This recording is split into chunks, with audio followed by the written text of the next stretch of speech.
내년 총선을 앞두고요. 이 선거제 개편을 통해서 국회의원의 수를 늘리겠다 이런 얘기가 나와서 갑론을박이 벌어지고 있습니다. 민지수 기자, 국회의원 수를 어떻게 늘리겠다는 거예요? 네, 이 국회에서 선거제도 개편하겠다 단골로 나오는 이야기인데 그렇죠. 국회의원 숫자를 늘리겠다 이 이야기입니다. 내년 4월 총선에 들어가는 이 선거제도 개편 어떻게 할 거냐, 지난주에 정개특위에서 소위를 열었는데 이 자리에서 논의된 이 세 가지 안건 중에 두 가지가 이 국회의원 정수를 50명 늘리는 방안이 들어있어서 논란이 되고 있습니다. 이 세 번째 안에서는 전체 의석수는 300석으로 유지하는 방안이지만 1안과 2안은 이 지역구 소선거구 253석은 그대로 유지하지만 이 비례대표 숫자를 지금보다 50석 더 늘려 전체 의석수를 350석으로 하는 방안입니다. 하지만 여당인 국민의힘은 이 국회의원 정수를 확대하는 방안에 대해서 공개적으로 반대를 표시하고 나선 상황입니다. 그런데요. 국회의원 수를 이제 늘린다고 가정을 하면 그 늘어난 만큼 그 국회의원들에게 월급 줘야 되잖아요. 그 월급이 국민 세금이잖아요. 그러면 국민 세금 더 들어가야 되는 거 아니에요? 네, 그렇습니다. 2022년도 작년 기준으로 살펴봤는데요. 국회의원 한 명당 의원 수당만 1억 700만 원입니다. 여기에 의원 활동비가 4,700만 원, 사무실 운영비 등이 수천만 원 더 들어가고요. 의원을 보조하는 직원들 숫자도 만만치가 않은데 이 인건비만 5억 원이 들어갑니다. 그러니까 대략적으로 국회의원 한 명이 늘면 연간 7억 원 정도의 세금이 더 들어가는 셈인데요. 50명이 늘어난다고 하면은 연간 350억 원입니다. 이와 관련해서 이 김진표 국회의장도 만약에 국회의원 숫자를 늘린다면 인건비 예산은 5년 동안 동결하는 방안이 어떠냐 이렇게 제안한 바가 있습니다. 지금 김진표 의장 얘기했지만 김진표 국회의장도 이 선거제 개편에 대해서 상당히 의욕적이잖아요. 그렇습니다. 오늘 오전에 이제 정책 설명회를 열기도 했는데 과거 영국에서 이 비례제를 도입할 때 나온 이 안건이 300가지가 넘었다라면서 그만큼 복잡한 이 선거법 내용에 대해 국민께 자세히 알리겠다, 정책적으로 개선해 나가겠다 이런 의지를 밝혔습니다. 특히 지금 이 국회의원 50명 늘리는 걸 마치 여야가 합의한 것처럼 보도가 되고 있는데 아직까지는 이 자문위 의견에 불과하다 이렇게 진화에 나서기도 했습니다. 현행 선거제도가 또 나쁜 형태의 팬덤 정치가 되고 있어 문제다 이렇게 지적하기도 했는데요. 영상으로 직접 보고 오시죠. 12대 선거부터 지난 21대 선거까지 평균을 내보니까 사표 비율이 무려 49.98%.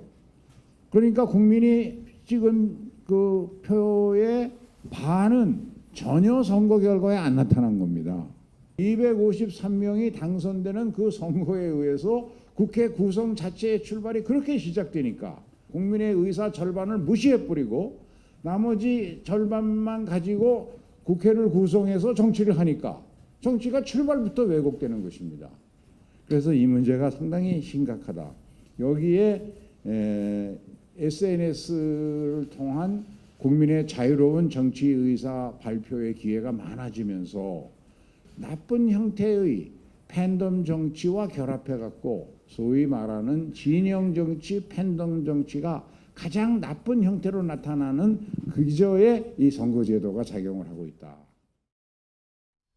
박진영 부원장, 지금 김진표 의장 얘기를 들었는데 그런 얘기도 좀 했다고 해요. 제가 좀 알아왔는데 협치할 수 있는 정치를 하기 위해서 이 선거제 개편이 필요하다 이런 얘기를 했다고 해요. 자, 물론 이제 취지는 뭐 100분 이해한다고 하지만 문제는 이제 민심 아니겠습니까? 특히나 요즘에 정치에 대한 불신이 높아가는 상황에서 국회의원 정수를 늘린다? 이거 권력 나눠먹기 하는 거 아니야? 라는 이런 비판 나올 수 있는 상황 아닌가요? 뭐 양당제의 이제 적대적 공생관계 때문에 민생을 팽개치고 있다 이런 비판은 뭐 하루 이틀 이야기가 아닙니다. 그리고 이제 한국의 국회의원 숫자가 선진국에 비하면 적은 것도 사실이고요. 그리고 국회의원 숫자가 늘어날수록 특권은 줄어드는 것도 사실입니다. 그래요? 당연하죠. 숫자가 많으면 특권층이 적지 않습니까? 양이 커지는 거죠. 그죠? 근데 우리 국민들이 봤을 때 대한민국 국회의원들이 제대로 일했느냐 이렇게 질문 던지면은 국회의원들이 할 말이 없을 거예요. 이 부분에는 뭐가 존재하냐면요. 양당이 정치 엘리트 양성하는데 관심이 없었던 거예요. 정당에서 훈련시켜서 엘리트를 양성하고 선진국들은 그렇게 합니다. 근데 우린 그렇게 안 하잖아요. 선거 직전에 영입해서 정치 모르는 사람 데려다가 인기 투표하듯이 국민들 앞에 쫙 풀어놓고 인기 투표하듯이 또 표를 넣고 이런 형태로 하다 보니까 이제 정치가 발전이 되지 않는 겁니다. 저는 뭐 그럼에도 불구하고 이 선거구제 개편과 의원 정수 확대에 찬성하는 편인데요. 세비를 줄이는 것도 당연하지만은 전 세계에서 가장 많은 숫자의 보좌진이 없어야 됩니다. 보좌진이 전 세계에서 대한민국이 제일 많습니다. 그러다 보니까 의원들이 질의서 직접 쓸 줄 모르죠. 그다음에 정책 질문 제대로 할 줄 모르죠. 아무것도 할 줄 모르는 그냥 대행해서 얼굴만 내비치는 국회의원들이 부지기수가 있습니다.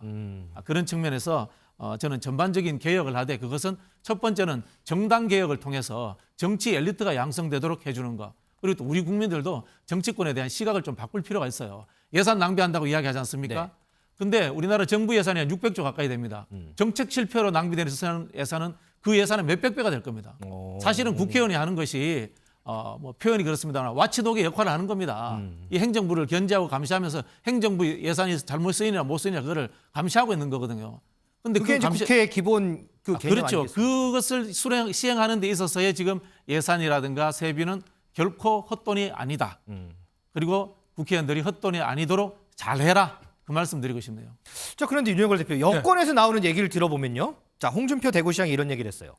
의원 수를 줄이는 게 국민의 바람이다 이런 얘기를 했고 조경태 의원 같은 경우에는 국회의원 수를 100명 이상 줄여야 한다 또 이렇게 주장을 했거든요. 지금 박진영 부원장은 국회의원 정수 늘리는 거 찬성한다고 했는데 글쎄요. 증액, 감축 윤석열 대표는 어느 쪽에 한 표를 더 던지시겠어요? 저는 국회의원 늘리자는 사람도 비난하고요. 네. 줄이자는 사람도 비난합니다. 그래요? 지금 제일 중요한 거는 국회가 정상화되는 거예요. 줄이자 늘리자 이전에 국회의원들 보고 제가 한 말씀 하고 싶어요. 너희들이 그런 말할 자격이 있냐? 국회 돌아갑니까? 안 하잖아요. 특권 100여 가지 갖고 누리고 있잖아요. 이러면서 의원수 늘리고 줄이고 저는 의원수 늘리자는 사람은요. 못난 송아지가 엉덩이에 뿔 난다. 이 얘기를 좀 하고 싶어요. 정말 해야 될 일을 하는데 안 하고 이번에 늘리자는 방법이 아주 저는 용렬하다고 봅니다. 왜냐하면 정식으로 저희들 늘리겠습니다가 아니에요. 선거제도가 위성정당도 지난번에 많이 생기고 뭐 뒤죽박죽이 됐잖아요. 그랬었죠. 네, 그러다 보니까 이번에 선거제도 개편을 하자면서 여야가 정치개혁 특위를 만들었는데 거기서 좀 선거제도 개편에 대해서 대안을 내놔야 되는데 거기다가 비례대표를 늘려야 된다 하면서 50명은 늘려야 된다. 그리고 지역구는 줄일 수가 없다. 그러니까 결과적으로 1안, 2안, 3안인데 2개 안이 50명 늘리는 거예요. 그렇죠. 그러니까 이대로 가면 50명 늘리겠다는 건데 그게 용렬하죠. 어떻게 보면 정상적인 방법이 아니죠. 국민들을 설득하자는 방법이 아니죠. 그리고 또 줄이자는 것도 아까도 박 부원장도 얘기했지만은 우리 재헌국회가 200명이었거든요. 네. 그때 인구 2천만일 때 200명인데 지금 5천만이 넘었는데 지금 300명이면 사실 많은 건 아닙니다. 중요한 거는 일손이 부족하냐 이게 중요하죠. 일손이 부족하면 늘려야 되고 일손이 남으면 줄여야 되는데 지금 국회는 일손이 부족한지 남는지를 몰라요. 왜? 일을 안 하니까. 그래서 지금 저는 국회에서 의원수 증원 얘기를 하는데 이 얘기를 국회의원들이 할 자격이 없다고 봅니다. 왜? 일을 안 하니까. 그래서 우선 중요한 게 국회 정상화시키고 특검부터 지금 놓고 그다음에 국민들한테 이해를 구하는 거. 이게 선후가 지금 바뀌고 주객이 전도됐다. 이렇게 생각합니다. 아주 그냥 신랄한 비판을. 조금만 보탤 수 예, 있을까요? 대표님 말씀하시니까 이런 상황인 것 같아요. 생선 가게를 혁신해야 되는데 고양이들한테 생선 가게 혁신하는 방법을 맡겨놓으면 이게 해결이 되겠습니까? 그래서 선거구제 문제라든가 의원 정수 문제를 국회의원들이 결정하지 않는 구조로 가는 것도 한번 검토해 봐야 되지 않나 그런 생각이 듭니다. 알겠습니다. 자, 김성수 변호사. 다른 거 다 떠나서 줄이고 늘리고 이런 거보다도 그 전에 국회의원 월급부터 줄이자 이런 주장도 나오잖아요. 네, 맞습니다. 이번 쟁점 관련해서 이제 국회의원의 세비라고 하는 이 수당이 있지 않습니까? 네. 이 부분에 대해서도 이제 이야기가 나오고 있는데 이 국회의원의 보좌 직원과 수당 등에 관한 법률, 이 법률에서 이 수당 등에 관해서 이제 명시를 하고 있습니다. 그런데 이 명시에서 문제가 되는 것이 국회의원 중에 가끔 구속 기소되는 경우가 있고 또 아니면 유죄 판결을 확정받는 경우도 있지 않습니까? 그렇죠. 근데 그런 경우에도 구속돼 있는 상태에서는 당연히 국회의원으로서의 활동을 하지 못함에도 불구하고 수당이 지급이 되는 경우가 대다수고 그리고 수당이 지급이 되어 구속이 돼 있는데도요? 예, 맞습니다. 왜냐하면 제가 방금 말씀드렸던 이 관련 법에서 이에 대해서 구속된 경우에는 뭐 수당을 지급하지 않는다라든지 아니면 또 유죄 판결이 확정된 경우에 의원직이 상실될 수도 있지 않습니까? 근데 의원직이 상실되기 전까지의 지급된 수당에 대해서 뭐 다시 환수한다든지 이런 규정들이 없거든요. 그렇다 보니까는 이런 부분들에 대해서도 결국에는 계속해서 개정안을 만들자라는 이야기가 나오고 있는데 이게 개정안이 발의는 여러 차례 됐지만 결국 통과가 되지 않고 있어서 이 부분에 대해서도 다시 한번 논의가 필요하다. 이런 얘기가 나올 수밖에 없는 상황입니다. 박준일 부원장, 자 이제 종합해서요. 네, 제가 하나만 여쭤볼게요. 네. 지금 우리가 나온 얘기가 국회의원 늘리는 얘기 나왔죠. 네. 국회의원 줄이는 얘기 나왔죠. 세비 줄이자는 얘기 나왔죠. 세 가지 나왔어요. 네. 이 중에서 당장 가장 실현 가능한 게 뭐가 있을까요? 다 안 될 거라고 봅니다. 왜냐하면요, 금방 말씀드린 것처럼 이 룰을 현역 의원들이 짜거든요. 현역 의원들은 이 룰에 의해서 자신이 당선되었고 이 룰을 즐기고 있습니다.